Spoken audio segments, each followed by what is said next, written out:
샬롬 샬롬 샬롬 샬롬 샬롬.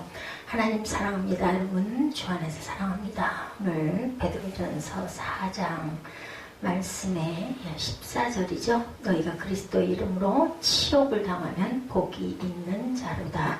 영광의 영 곧 하나님의 영이 너희 위에 계심이라. 오늘 제목을 너희 위에 계심이라.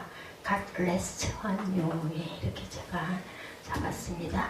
베드로전서 4장은 3장 13절에서 17절에 이어서 그리스도의 고난을 당하는 자세에 관해서 계속 말하고 있습니다. 4장 우리 13절부터 17절까지 한번 앞장이니까 합독해 볼까요? 또 너희가 열심으로 선을 행하면 누가 너희를 헤아리요. 그러나 의를 위하여 고난을 받으면 복이 있는 자니 그들이 두려워하는 것을 두려워하지 말며 근심하지 말고 너희 마음에 그리스도를 주로 삼아 거룩하게 하고 너희 속에 있는 소망에 관한 이유를 묻는 자에게는 대답할 것을 항상 준비하되 온유와 두려움으로 하고 선한 양심을 가지라. 이는 그리스도 안에 있는 너희의 선행을 욕하는 자들로 그 비방하는 일에 부끄러움을 당하게 하려 함이라. 선을 행함으로 고난받는 것이 하나님의 뜻일진데 악을 행함으로 고난받는 것보다 나으리라. 그렇죠? 악을 행하면 고난받으면 뭐 당연한 거니까 그것까지 뭐 얘기할 건덕지가 없다라는 거죠. 베드로전서 4장을 통해서 그리스도인들이 고난을 받는 것은 신앙의 연단이기 때문에 고난 가운데서도 무엇으로 사랑으로 다른 사람을 섬기는 자세를 취해야 된다. 오랜만에 우리 그 사랑에 대해서 찬양했죠. 그리고 하나님의 심판 때 모든 것이 밝혀질 것이라는 소망을 가지고 모든 어려움을 뭐해라? 인내하라고 격려합니다. 고난을 통한 연단에 대해서 1절에 말씀하고 있죠. 그리스도께서 이미 육체의 고난을 받으셨으니 너희도 같은 마음으로 갑옷을 삼으라. 이는 육체의 고난을 받는 자는 죄를 그쳤다라고 말씀합니다. 그 후로는 다시 사람의 정욕을 따르지 않고 하나님의 뜻을 따라 육체의 남은 때를 살게 하려 합니다. 우리가 인생이든지 신앙이든지 시련이 없이는 정상에 올라설 수가 없어요. 성도에게 있어서 고난은 성화를 위한 것이다. 이런 뜻을 갖고 있습니다. 예수께서 친히 육체의 고난을 받으셨고 이에 동참하는 자들에게 죄사함을 주신 것은 성도들이 육체의 고난을 이길 수 있는 근거가 됩니다. 예수님도 고난을 받으셨어요. 쉽게 하나님의 나라에 올라가신 게 아니죠. 육체의 고난이 죄를 없애는 건절케 하거나 용서받는 조건이 될 수는 없지만 제어할 수는 있다. 불신자로 살던 과거에는 사람의 정욕을 따라 살았지만 성도의 길을 걷는 저와 여러분은 하나님의 뜻을 쫓아 남은 생애를 경건히 살라고 베드로는 권면합니다.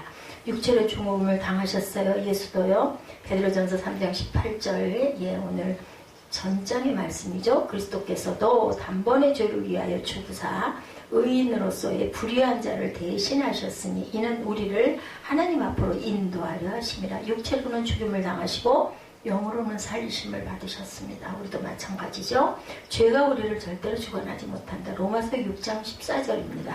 죄가 너희를 주장하지 못하리니 이는 너희가 법 아래 있지 아니하고 은혜 아래에 있습니다. 그렇기 때문에 죄가 우리를 주장하지 못합니다.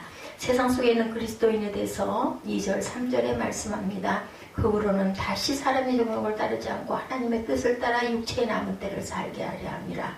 너희가 음란과 정욕과 술 취함과 방탕과 향락과 무법한 우상 숭배를 하여 이방인의 뜻을 따라 행한 것은 지나간 때로 족하다. 이제는 그런 일이 없어야 되겠죠. 4절에 이러므로 너희가 그들과 함께 그런 극한 방탕에 다름질하지 아니하는 것을 그들이 이상히 여겨서 비방하나 그들이 산자와 죽은 자를 심판하기로 예비하신 이에게 사실대로 고하리라.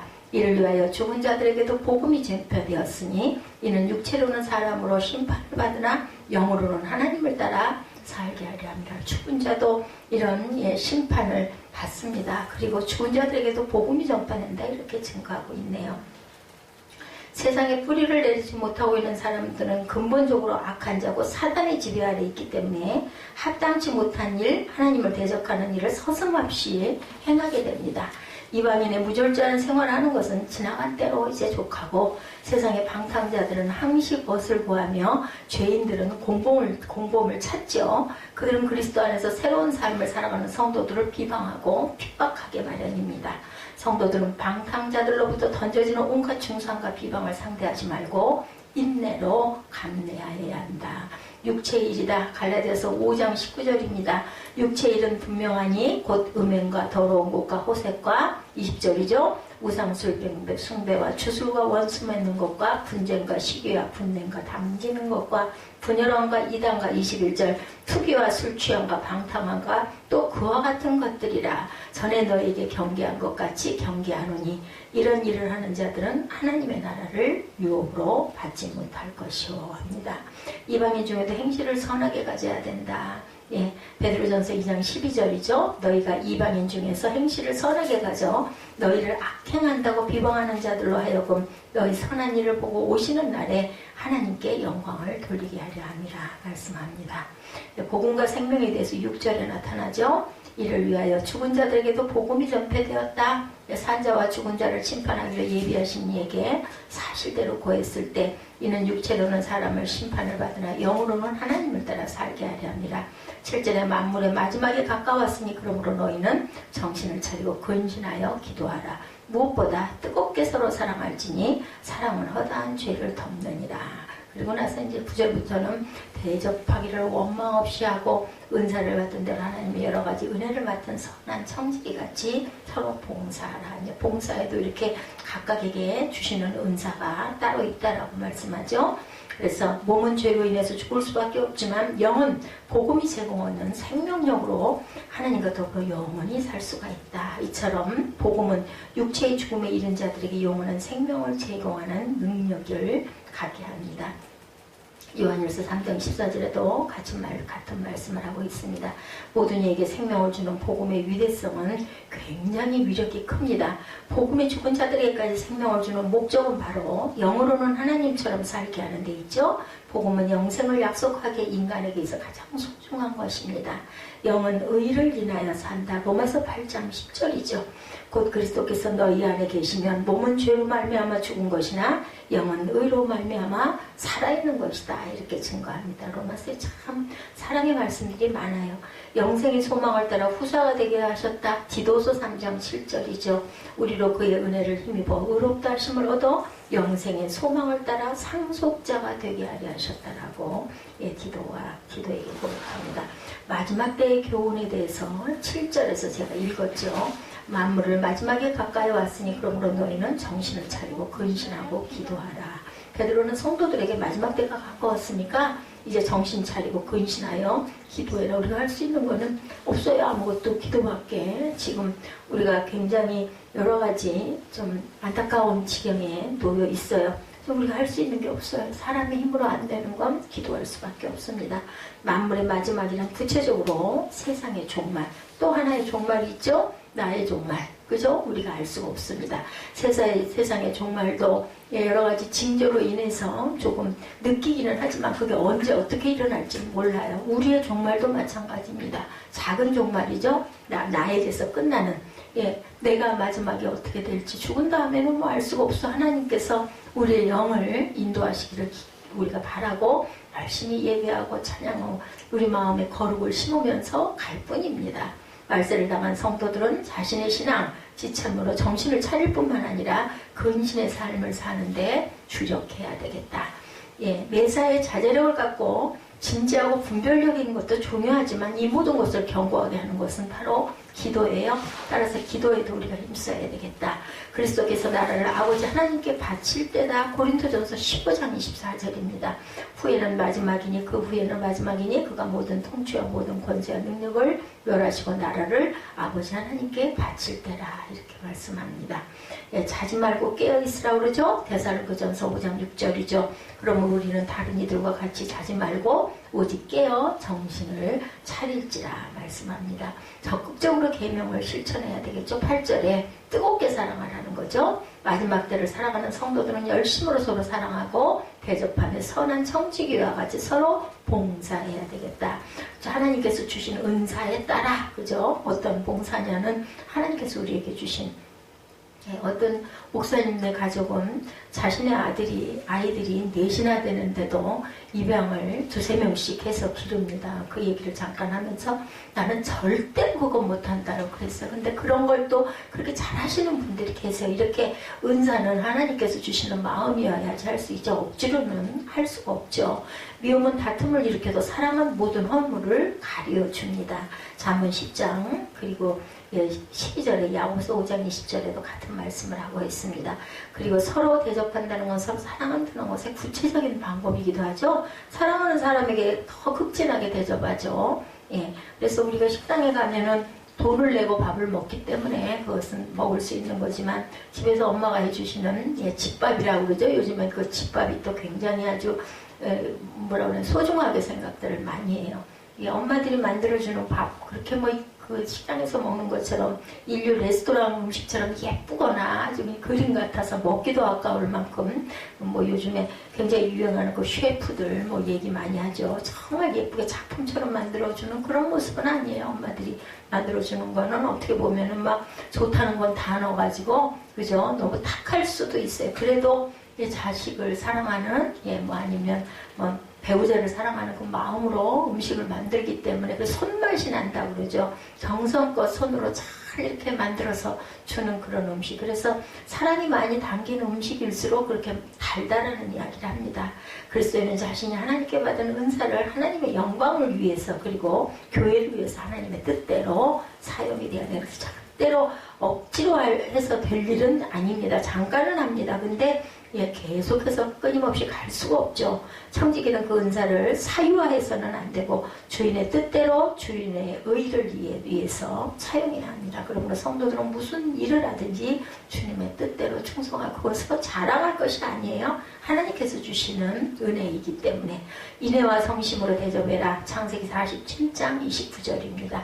이스라엘이 죽을 날이 가까움에 그의 아들 요셉을 불러 그에게 이르되 이제 내가 네게 은혜를 입었거든 청하노니 내 손을 내 허벅지 아래에 놓고 인애와 성실함으로 내게 행하여 애굽의 내를 장사하지 아니하도록 하라. 나를 내 고향으로 데려다 그 장사해달라고 이렇게 부탁을 할 때 이렇게 아주 정성껏 아들에게 부탁을 하죠. 하나님의 은혜를 헛되이 하지 말고 받아라라고 합니다.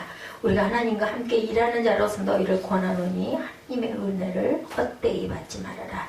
그리고 하나님께 영광을 돌리라고 그러죠. 11절에 보면 만일 누가 말하려면 하나님의 말씀을 하는 것 같이 하고 누가 봉사하려면 하나님의 공급하신 힘으로 하는 것 같이 하라. 이는 범사 예수 그리스도로 말미암아 하나님이 영광을 받으시게 하려 함이니 그에게 영광과 권능이 세세에 무궁하도록 있을지어라. 영광을 이렇게 돌려야 되죠. 예수 그리스도 통해 구원받은 그리스도인은 봉사자의 삶을 살아야 되는데 그리스도인이 실천적인 봉사를 할 경우에 하나님으로도 받는 힘에 의하여 봉사하는 자처럼 해야 되겠다. 억지로 해서는 안 되겠다. 그래야만 사람이 갖는 쉬운 교만이 틈타지 않게 될 뿐만 아니라 주어진 자리에서 최선을 다하게 된다. 또한 그 일을 통해 하나님께 영광을 돌리게 되죠. 또한 성도들의 궁극적인 삶의 목적은 천지와 만물을 창조하시고 성도를 자녀로 삼으신 하나님을 영화롭게 하는 일이죠. 하나님은 성도의 힘입니다. 시편 22편 19절입니다. 여호와여 멀리하지 마옵소서. 나의 힘이시여 속히 나를 도우소서. 나의 힘이에요. 그죠? 하나님은 우리는 부자예요. 하나님 아버지가 우리 아버지시죠. 무엇을 하든지 하나님의 영광을 그래서 위해야 된다. 고린도전서 10장 31절입니다.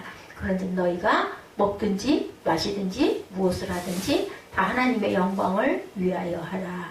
고난과 심판에 대해서 12절부터 오늘 본문이기도 하죠. 12절부터 19절에 나타납니다. 하나님의 집에서 심판이 시작된다 이렇게 말씀합니다. 베드로는 성도를 시련하러 오는 불시험을 이상한 일 당하는 것 같이 생각하지 말라고 그러죠. 그리스도의 고난에 참여한 것으로 즐거워하라고 오히려 말합니다. 우리가 고난이 즐거워서 춤을 추거나 찬양할 수는 없어요. 그렇지만 이것이 내가 성화로 가는 길이다 라고 생각할 때는 극복을 해야 되겠다는 생각, 각오를 하게 되죠. 고난은 그리스도인들로 하여금 예수 그리스도를 더욱더 닮아가게 하죠. 고난받으신 주를 닮아가는 것보다 더 큰 기쁨은 사실은 없다. 따라서 성도들은 핍박과 고난 중에도 즐거워하는 법을 배워야 되겠다. 불시험을 이상히 여기지 말고 그리스도의 고난에 참여하는 것을 즐거워하는 자에게는 그리스도의 영광에 참여하는 약속이 주어진다. 우리 땅에서 사는 건 잠깐이기 때문에 영원한 이란 약속. 그래서 베드로 사도는 거꾸로 본인이 자원해서 십자가에 못 박혀서 돌아가죠.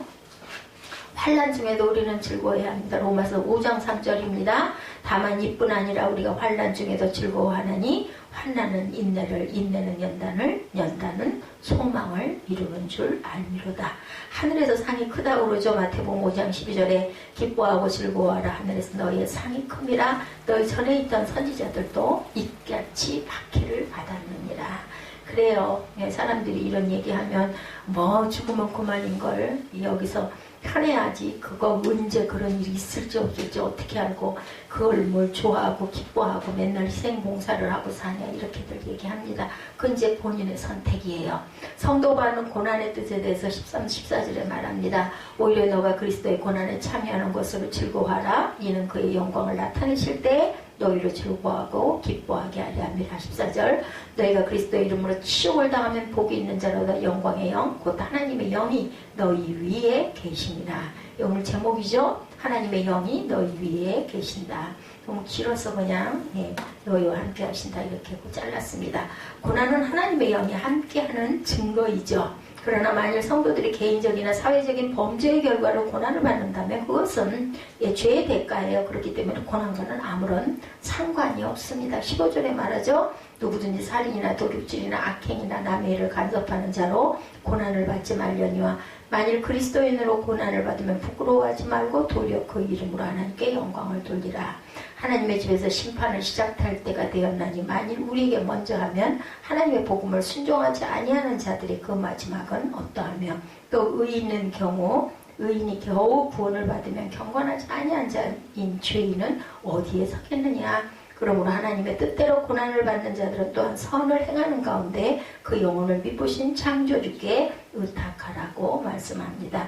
그리스도인이기 때문에 받는 고난은 하나님께 영광이 되지만 그분은 상천지하에 영광 받으실 유일한 분이시죠. 선을 행함으로 고난받는 것이 하나님의 뜻이다. 베드로전서 3장 17절에도 선을 행함으로 고난받는 것이 하나님의 뜻일진데 악을 행함으로 고난받는 것보다 당연히 낫죠. 성령의 위로가 있다고 합니다. 사도행전 9장 31절에 그리하여 온 유대와 갈릴리와 사마리아 교회가 평안하여 든든히 서가고 주를 경외함과 성령의 위로로 진행하여 수가 더 많아지니라. 하나님의 집에서 심판이 시작된다. 17절에 증거하죠. 하나님의 집에서 심판을 시작할 때가 되었나니 이렇게 시작합니다. 우리는 하나님의 심판의 시발점이 될 교회를 믿음과 소망과 사랑의 공동체로 만들어 심판 아래를 하나님 보시기에 좋도록 해야 되겠죠. 베드로는 성도들이라 해서 쉽게 구원을 얻을 수 있는 것이 아니라 불시험을 통과해야만 겨우 구원을 얻을 수 있다는 사실을 말하고 있습니다. 하나님의 집인 교회에서 심판이 시작될 것이고 이는 성도의 유익을 위해 징계하셔서 거룩함에 참여하는 자가 되기 위함이라고 하시죠. 의인이라도 이 세상에서 보응을 받는다고 합니다. 잠언 11장 31절에 보라 의인이라도 이 세상에서 보응을 받겠거든 하물며 악인과 죄인은 어떻겠느냐 인 거죠. 의인이라는 건 없어요. 하나님 칭한 칭의의 의인을 얘기하겠죠. 주의 인자하심이 영원하다고 시편 138편 8절입니다. 야훼께서 나를 위하여 보상해 주시리이다. 여호와여 주의 인자하심이 영원하오니 주의 손으로 지으신 나라라 이렇게 증거합니다. 사도 베드로는 고난 중에도 피할 것이 고난을 받는 것은 신앙의 연단이므로 고난 중에도 하나님과 이웃을 섬겨야 된다. 우리는 고난을 저주로 간주하고 회피할 것이 아니라 기뻐함으로 인내해야 된다라는 주장을 하죠. 주께서도 의를 위해 고난을 받는 것이 복된 일이다 이렇게 말씀합니다. 우리가 밤이 지나면 아침이 와요. 당연하죠. 당연한 이치인데 고통의 밤을 지날 때 아침이 오지 않을 것처럼 우리는 느끼는 것. 그죠? 혹시 그 심한 고통 중으로 밤잠을 설쳤던 적은 혹시 없었는지 어디가 많이 아플 때 그죠? 뭐 치통으로 밤을 잠을 한 잠도 못 잤다는 얘기들을 제가 많이 들어요. 정말 괴롭죠. 깊은 고민과 시름 때문에 뜬 눈으로 또 어두운 밤을 보낸 그런 경험들이 있는 분들 밤이 지나면 아침이 온다는 것은 누구나 다 아는 사실인데 인생의 어두운 밤, 고통의 밤을 지날 때 태양이 뜰지 이것이 없어지고 내게 정말 평강한 시간이 올지 그것에 대해서 확신이 없어요. 오늘 본문을 통해서 인생의 어두운 밤, 고통의 밤을 지나는 사람들을 만나죠. 초대교회 시절 많은 성도들이 그리스도의 이름으로 고난을 받았어요. 즉 그리스도인을 믿고 따른다는 이유로 엄청난 핍박과 고통을 받아야만 하죠. 그래서 세상이 감당치 못할 사람들이 됩니다. 로마 정부의 핍박과 동족 유대인들의 핍박은 두려운 이들이었어요. 박해자들 앞에서 자신의 신앙을 지킨다는 것은 생명을 내놔야 되는 일이죠. 핍박이 심해지자 믿음을 저버리는 사람도 당연히 있었겠죠. 내가 살아야 되니까 믿음의 형제자매들을 고발하는 사람들도 또한 있습니다. 고통이 극에 달하자 하나님을 향한 여러 가지 질문이 또한 생기게 됩니다. 의심이 생기죠. 하나님은 왜 악과 악인을 그대로 놔두실까? 하나님은 살아 역사하는 분은 맞나? 하나님은 왜 성도들의 고난을 외면하실까? 이런 생각 당연히 듭니다. 이 무렵 베드로 사도는 성도들에게 고난의 이유를 설명하는 거예요. 또한 고통 가운데 있는 성도들을 위로하죠. 핍박 가운데 성도들이 붙들고 바라봐야 할 진정한 소망이 뭔지를, 소망은 인내는 연단은 소망을 준다, 이렇게 말하고 있죠. 그래서 베드로전서의 또 다른 이름은 위로의 서신이다, 소망의 서신이다, 희망의 서신이다, 이렇게 말합니다. 오늘 12절에 불시험이라는 단어가 나오죠. 즉 신앙생활을 하다 이해할 수 없는 시험, 불같은 고난, 불시험을 당한다라고 얘기합니다. 연단하려고 오는 불시험을 이상한 일 당하는 것 같이 그렇게 생각하지 말라고 얘기합니다. 한국교회 초창기에도 이런 환난과 핍박과 고난이 대단했죠. 교회에다 그냥 가둬놓고 그냥 통째로 화재를 일으켜가지고 그 안에서 다 죽게 하는 그런 교회도 있었어요. 그죠? 심지어 그리스도의 이름으로 순결한 믿음의 선배들도 많이 계셨습니다. 지금 우리는 하나님의 은혜로 정말 평안한 세상에서 평안하게 신앙생활을 하고 있습니다. 초대교회 성도들만큼은 아니어도 나름대로 인생의 어려움과 고통을 또한 겪기도 합니다. 인생이 우리의 계획과 뜻대로 잘 안 돼요. 자녀들이 부모의 바람대로 뜻대로 잘 크면 얼마나 좋을까. 그렇죠? 때때로 자녀 문제로 고통의 시간을 보내기도 합니다. 가정과 교회 내에서 생기는 관계의 문제와 갈등으로 힘든 일도 많습니다. 직장과 사업의 문제로 또한 낙심할 때도 많습니다. 부모님의 건강 악화로 눈물 가운데 있는 성도들도 또한 있습니다. 그런데 우리를 당혹해 하는 것은 믿음 생활을 열심히 하는데 생기는 고통의 문제들이죠. 믿음 생활 잘하면 뭔가 형통해야 되는 게 아닐까, 이런 의문, 이런 물음표들을 많이 찍고 갑니다. 자신의 삶도 잘 되고 자녀들도 성공해야 되는 게 아닐까. 저 뭐가 좀 안 믿는 사람보다 이만큼 섬기고 내가 이렇게 하고 가면 뭐 좀 나은 게 있어야 될 거 아니냐, 이런 얘기 많이 합니다. 그렇게 해야 믿지 않는 사람들이 하나님의 영광을 드러낼 수 있는 게 아닐까. 초대교회 시절 많은 성도들이 고통의 문제로 흔들릴 때 베드로 사도는 고난에는 분명한 이유가 있다고 선포합니다. 고난에만 분명한 이유가 있는 게 아니고, 제가 느끼기에는 사람이 살아가는 모든 일에는 분명한 이유가 있습니다. 우연히 일어나는 일은 없다고 저는 이제 생각이 들어가요. 이제 무슨 일이든지 12절 초반에 너희를 연단하려고 이렇게 옵니다. 그래서 성도들을 연단하기 위한 고난과 시험이 있다는 말이에요. 12절 앞부분에 보면 너희를 연단하려고 오는 불시험이다, 이렇게 얘기하죠. 막상 고난과 고통 중에 있을 때 고난의 의미가 잘 안 보여요. 그리고 너무 억울해요. 정말 죽을 것 같아. 정말 지겨워. 우리 쉬운 얘기로. 고통 중에 낙심이 돼서 하나님의 일하심이 잘 느껴지지가 않아요. 말도 안 되는 일들이야. 이런 생각은 너무 억울해. 불공평해. 이런 생각 많이 합니다. 끝이 보이지도 않는 어두운 터널과 같은 시간 속에 우리의 믿음이 자꾸 약해지고, 자꾸 소망도 없어지고, 자신감도 용기도 줄어들고, 정말 도망가고 싶죠. 베드로 사도는 지난날 자신의 믿음과 충성에 대해서 아주 호언장담을 했던 사람이죠. 모두 주님을 버릴지라도 절대로 나는 그렇게 안 할 겁니다 했어요. 저는 주님을 위해 목숨까지 바칠 겁니다 했는데, 해가 지기도 전에 그저 3번 부인하는 일이 일어납니다. 예수님이 말씀하셨죠. 네가 다 굴기 전에 3번 부인할 거다. 그래서 그 생각이 나서 예수님하고 눈이 마주치자 나가서 담장에 엎드려 울죠. 그런데 저는 정말 이 부분에서 그 전에는 제가 못 느꼈던 건데, 그것이 생각나요. 내가 호언장담했고 주님이 말씀하신 그 말씀, 주님이 말씀하신 그 말씀이 생각났다는 게 은혜예요. 그 생각을 못하는 사람이 거의 다거든요. 그리고 정말 나살길을 찾는 그러한 자들이 있는데, 베드로는 눈이 부딪히는 순간 주님이 하신 말씀이 생각나. 은혜를 받은 거죠. 그죠? 자신에게 실망한 그는 제자의 삶을 포기하고 바닷가로 향했던 인생이기도 합니다. 흔들렸던 베드로 사도가 훗날 다시 일어서게 되는 두 가지 계기가 있었죠. 첫째로 예수님의 부활 사건이었고, 둘째로 성령의 충만함을 받은 거죠. 베드로는 부활하신 주님을 목격한 이후 죽음이 끝이 아니라는 강력한 확신을 가지게 됩니다. 또한 성령의 충만함 속에 담대함의 복음을 전하게 되죠. 성령께서 베드로의 마음과 생각과 영혼을 다스리니까 그 전에 베드로가 아니게 된 거죠. 세월이 흘러서 베드로 사도는 자신의 삶을 회상합니다. 그리고 고난의 의미에 대해서 고백하죠. 하나님께서 나를 연단하셨구나. 고난과 고통의 의미를 깨닫는 베드로 사도는 고백하죠. 10절에 고난과 시험을 이상하게 여기지 말아라. 13절에 보면 뭐라 그래요? 또 오히려 그죠? 너희를 즐거워하고 기뻐하게 하려 합니다. 이렇게 얘기합니다. 그러니까 고난을 즐거워해라 얘기해요. 말도 안 되는 것 같지만 베드로는 몸소 겪은 일입니다. 저는 동의합니다. 14절에 그리스도의 이름으로 치욕을 당하면 복이 있다고 그래요. 오히려 그죠? 예, 왜? 영광의 영, 하나님의 영이 너희 위에 계신다. 예, 우리 그 엘리베이터 탔을 때 그 고천 순복음교회 목사님이 농담하느라고 그 얘기를 하죠. 예, 하나님의 영이 옆에 있고 떠나 있어서 어쩌고 그러니 말도 안 되는 소리. 근데 그런 건 농담을 하면 안 됩니다.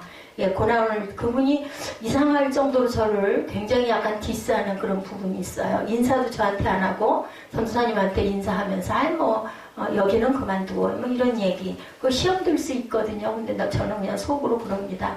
그냥 아주 교만이 한 머리 꼭대기에 가득 찼구나.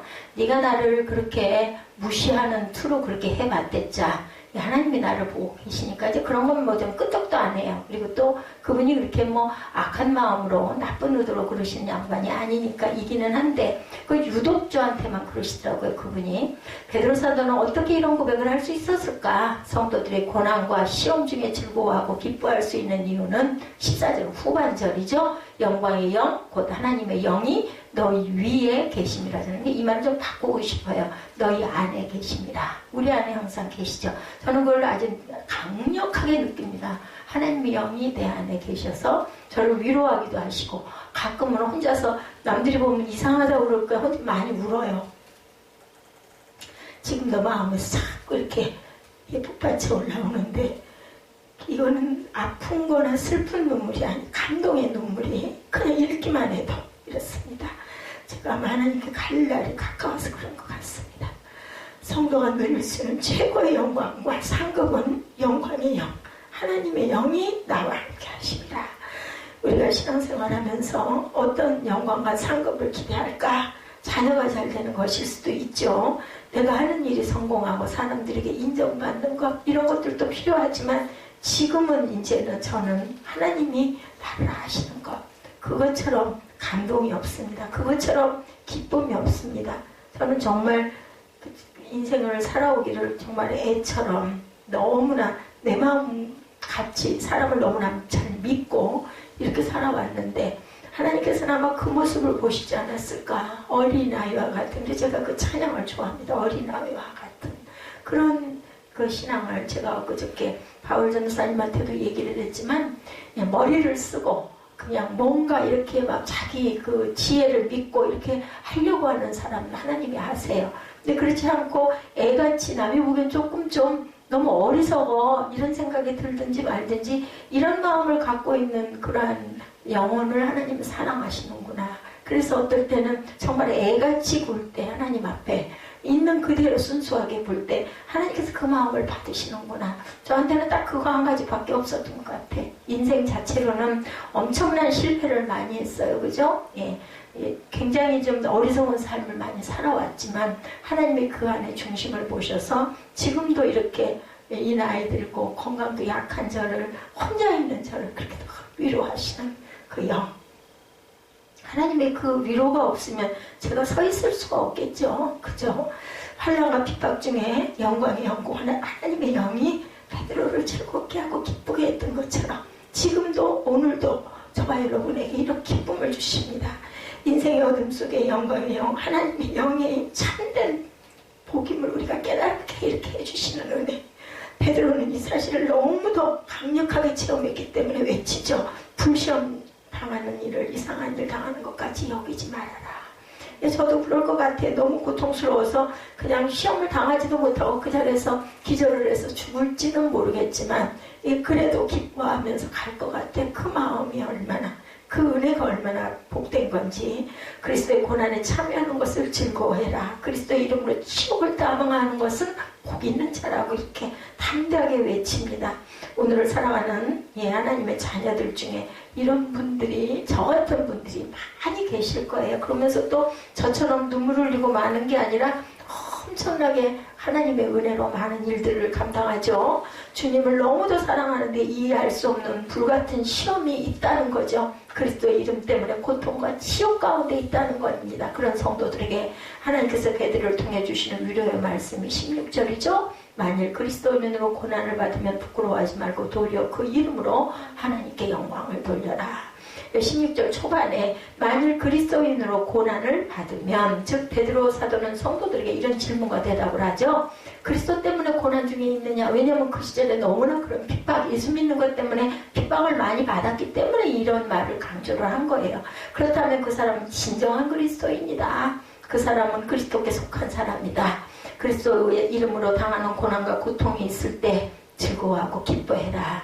진정한 그리스도인, 그리스도에 속한 자이기 때문이다 라고 위로를 하는 거죠. 그래서 베드로 사도는 성도의 삶, 제자에게 고난이 없다고 말하지 않아요. 당연히 있다고 얘기합니다. 오히려 그리스도의 이름으로 당하는 고난과 지옥이 있다 이렇게 외치죠. 왜냐하면 본인도 그렇게 살았기 때문에. 그러나 그리스도의 이름으로 고난당하는 성도들에게 주시는 위로와 영광이 있다. 그것은 영광의 영, 하나님의 영이 함께 하심이라. 보여요? 안 보이잖아요. 근데 느끼잖아요. 그죠? 이 느끼는 게 이게 중요합니다. 우리가 사랑을 하면은요, 사랑의 입으로 말을 많이. 여성들이 그런 여성들 참 많아요. 살살살 이런 거 많이 하는 사람. 제가 그걸 정말 많이 못하는 사람이죠. 근데 느낄 줄 아는 사람은 아마 느낄 거예요. 고난과 고통 중에 낙심하고 지친 베드로를 영광의 영이 일으켜 세웠다라는 거죠. 하나님의 영이 함께 하실 때 베드로는 고난과 고통 중에 다시 한번 일어날 수가 있었다. 또한 베드로 사도는 자신이 그리스도인이라는 정체성이 있었어요. 즉 베드로는 그리스도에 속한 사람을 잊지 않았어요. 로뎀나무 아래 그 엘리야 같은 경우, 그죠? 하나님의 영이 그 사람, 나는 이제 죽습니다. 이제 정말 싫다. 얼마나 지쳤겠어요. 480명을. 그 말이 그렇죠. 그건 기적이죠. 그리고 이제 난 나가 떨어졌을 때 아직 할 일이 남았어. 하나님의 영이 붙들어 일으키죠. 천사를 통해서. 그런 고통 중에도 그리스도인으로서 당하는 고난을 부끄러워하지 않습니다. 성도가 그리스도 이름으로 고난을 당하는 것은 오히려 영광이다. 그리고요, 이런 사람들은 담대해져요. 누가 뭐라고 하든지 말든지 상처를 안 받아요. 상처를 받는다는 것은 믿음이 연약해서인 거라는 것을 우리가 또 생각해야 합니다. 자신의 이기심과 어리석음 때문에 고난을 자초한다면 그것은 부끄러운 일이죠. 15절에 너희 중에 누구든지 살인이나 도둑질이나 악행이나 남의 일을 간섭하는 자로 고난을 받지 말려니와. 베드로 사도는 교회 안에서 시비와 다툼과 악행을 조심하라고 얘기하죠. 쓸데없이 다른 사람의 일에 참견하여 문제를 만들지 말아라. 문제를 일으킨다면 고난을 받는다고 말하는 것은 어리석다. 이것은 그리스도 이름으로 받는 고난이 아니다. 문제를 일으켜가지고 받는 그러한 여러 가지의 일들은 그것은 하나님의 은혜가 아니라는 거죠. 자신의 감정과 분노와 어리석음으로 인해 발생하는 부끄러운 일이다. 17, 8절에 베드로 사도는 심판에 대한 이야기를 하죠. 하나님의 집에서 심판을 시작할 때가 되었나니 만일 우리에게 먼저 하면 하나님의 복음을 순종하지 아니하는 자들의 그 마지막은 어떠할 것이냐. 또 의인이 겨우 구원을 받으면 경건하지 아니한 자와 죄인은 어디에 설 거냐. 베드로는 하나님의 심판이 멀지 않았다라고 외치죠. 17절 초반에 하나님의 집에서 심판을 시작할 때가 되었다라는 이야기. 그리스도인이나 그리스도를 거부하는 사람이나 마지막 때 누구에게나 심판은 있습니다. 그리스도인에게 심판은 생명과 구원과 위로와 평안의 또 다른 이름이에요. 제가 아까 말씀드렸죠. 인류의 심판 마지막 때도 있지만 개인에게 심판 돌아갈 때가 있어요. 여기에 나오는 이야기 똑같습니다. 생명과 구원과 위로와 평안. 그리스도인에게는 이것이 옵니다. 마지막 때. 반면 죄인과 악인에게 심판은 파멸과 그죠? 사망입니다. 음부입니다. 초대교회 성도들은 마라나타는 인사를 굉장히 많이 나눴다고 그래요. 주님께서 곧 오신다는 간절한 소망이 담긴 인사죠. 고통 중에 있는 성도들은 언젠가 주님께서 오셔서 그들의 눈물을 닦아주실 것이다 라는 소망 속에 살았어요. 지금은 번성하는 것 같지만 악인들은 심판을 받을 것임을 확실하게, 그거 안 믿으면 어떻게 견뎠겠어요. 그죠? 그 시절에 그런 그 핍박 속에서 그거 믿으니까 하루하루를 견뎠겠죠. 그러므로 심판은 성도들에게는 평안이요 악인들에게는 죽음이죠. 마지막으로 19절을 보면 그러므로 하나님의 뜻대로 고난을 받는 자들은 또한 선을 행하는 가운데 그 영혼을 미쁘신 창조주께 의탁할지어다. 누군가를 신뢰한다는 것은 위험천만한 모험이죠. 예, 은행에 돈을 예치한다는 것 굉장히 불안한 일이 어떻게 보면, 그죠? 버스나 비행기를 탄다는 것 또한 위험합니다. 비행기 타다가 떨어지면 어떡해, 그죠? 예, 수술실에 들어간다는 것 또한 두렵죠. 마취했다가 안 깨나면 죽는 거예요, 그죠? 일단은 생각해보면 결혼한다는 것도 모험이에요. 어떻게 자신의 평생 그 남자에게, 그 여자에게 맡기겠느냐는 거죠. 우리의 자녀를 어떻게 누군가에게 또한 맡길 수가 있느냐는 거죠. 우리는 믿고 맡겼다가 배신을 당하기도 해요. 때로는 믿었던 사람들이 뜻하지 않은 실수를 하기도 합니다. 믿었던 기관이 부도를 맞고 파산하기도 해요. 이런 일들도 겪습니다. 베드로 사도는 이 땅을 살아가는 성도들에게 권면합니다. 고난 중에 끝까지 하나님의 뜻 선을 행해라. 당신의 영혼을 창조주 하나님께 맡겨라. 하나님을 신뢰하십시오. 우리의 생명과 호흡이 다하는 그날까지 창조주 하나님을 신뢰하는 저와 여러분들이 되셔야 되겠죠. 예, 고통의 문제, 인생의 고통의 밤에 대해서 오늘 베드로 전서 4장에서는 이렇게 말씀합니다. 어떻게 고통의 문제를 이해하고 다 설명할 수가 있겠는가? 이 문제로 고민하고 기도하고 있을 때 하나님께서 말씀을 주시죠. 하나님께서 찬양을 주시기도 합니다. 예, 저 요단강 건너편에 찬란하게, 저 요단강 건너편에 찬란하게 비는 집, 예루살렘 새 집에서 주의 얼굴을 배우니, 빛난 하늘 그 집에서 주의 얼굴을 배우리니, 한량없는 영광 중에 주의 얼굴을 배우리. 찬송가 489장이에요. 236장에 우리 모든 수고꽃나 우리 모든 수고꽃나 세상 장막 벚꽃은 모든 근심 걱정 사라진 후에 주를 뵙고 성도와 함께 면류관을 쓰리라. 새 예루살렘에서 성도들이 함께 올 때 기뻐 노래하리라. 새 예루살렘에서. 베드로 사도는 그리스도의 이름으로 받는 고난을 즐거워하고 기뻐하라고 합니다. 왜냐하면 영광의 영, 곧 하나님의 영이 성도들과 함께하기 때문이다. 고난을 통해 우리가 그리스도인, 즉 그리스도께 속한 자임을 확인하게 되죠. 고통 중에 살아가지만 언젠가 육신의 장막은 벗게 됩니다. 언젠가 하나님 앞에 서게 될 때, 그때 주님께서 우리의 눈물을 닦아주시겠죠. 이리 가도 저리 가도 인생은 갑니다. 근데 주님께 소망을 두고 하나님께 맡기고 살아가는 인생이 돈 들고 앉았으면 불안하잖아요. 그래서 은행에 맡깁니다. 이런 것처럼 우리 인생을 주님께 의탁하는 저와 여러분이 되셔서 우리가 마지막 때 하나님께 불려가 칭찬받고 면류관을 쓰는 그런 삶이 되시기를 주님의 이름으로 축복합니다.